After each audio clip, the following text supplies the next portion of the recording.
கவலைக்கான ஒரு குறிப்பு. அடுத்த வாட்டி உங்களுக்கு உங்க குழந்தைகள் மேல உங்களுக்கு கவலையா இருக்கா? அவங்க ஒழுங்கா படிக்க மாட்றாங்க, அவங்க சொல்ல பேச்சு கேட்க மாட்றாங்க அப்படின்னு உங்களுக்கு கவலை இருக்கு அப்படின்னா நீங்க இதை ப்ராக்டிஸ் பண்ணுங்க. என் குழந்தைங்க நல்லா இருப்பாங்க, நல்லா எல்லாத்தையும் செய்வாங்க, அவங்க வாழ்க்கை ரொம்ப நல்லா இருக்கும் அப்படின்னு நீங்க என்ன பண்ணுங்க, ஒரு பாசிட்டிவ் தாட்டை நீங்க ஃபர்ஸ்ட் அவங்களுக்கு ஒரு கிரியேட் பண்ணி வச்சிருங்க. ஸோ ரெண்டாவது விஷயம், குழந்தைங்களை மற்றவங்களோட கம்பேர் பண்ணாதீங்க. ஏன்னா எல்லாரும் ஒரு இண்டிவிஜுவல், எல்லாருக்கும் ஒவ்வொருத்தவங்களுக்கும் ஒரு பர்சனாலிட்டி இருக்கு, அவங்க வாழ்க்கையா இருக்கு, அவங்க ஜேர்னி இருக்கு, அவங்களுக்குன்னு ஒரு பயணம் இருக்கு, அவங்களுக்குன்னு ஒரு டேலண்ட் இருக்கு.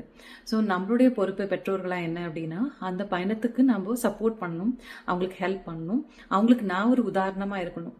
ஸோ இப்போ நான் என் குழந்தைங்க சத்தம் போடக்கூடாதுன்னு நினைச்சேன் அப்படின்னா நான் சத்தம் போடக்கூடாது. ஸோ நம்ம சத்தம் போட்டுட்டு குழந்தைங்களை சத்தம் போடாதீங்க, சண்டை போடாதீங்க அப்படின்னு சொன்னா அது ஒர்க் அவுட் ஆகாது. So be an example as a parent and then teach your child. இது ஜென்ரலாகவே, ஆனால் எல்லாரும் பெர்ஃபெக்ட் கிடையாது, நம்ம எல்லாரும் பெர்ஃபெக்ட் கிடையாது. அதனால என்ன பண்ண வேண்டாம், அனாவசியமாக கவலைப்பட தேவையில்லை.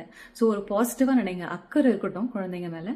ஆனால் கவலைப்பட்டு ரொம்ப ஃபீல் பண்ணி நம்ம தூக்கம் போய் புலம்பிட்டே இருந்துட்டு இல்லை மற்றவங்களோட கம்பேர் பண்ணிட்டு அவங்கள திட்டிகிட்டே இருந்தோம் அப்படின்னா இது ஒரு பாசிட்டிவ் என்வாயர்மெண்ட் கிடையாது. அது ஒரு நல்ல ஒரு என்வாயர்மெண்ட்டாக அந்த குழந்தைக்கும் அமையாது.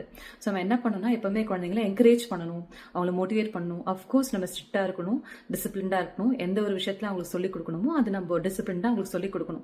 ஆனா ரொம்ப அதிகமா ஒரு விஷயத்தை யோசிச்சு கவலைப்பட்டு சின்ன சின்ன எக்ஸாம் ஃபெயில் ஆயிட்டாங்க, சின்ன சின்ன ஒழுங்கா பண்ணலன்னு சின்ன சின்ன விஷயங்களுக்கு ரொம்ப கத்தி ஆர்ப்பாட்டம் பண்ணி அவங்களுக்கு அந்த ஸ்ட்ரெஸ் நம்ம கொடுக்க கூடாது.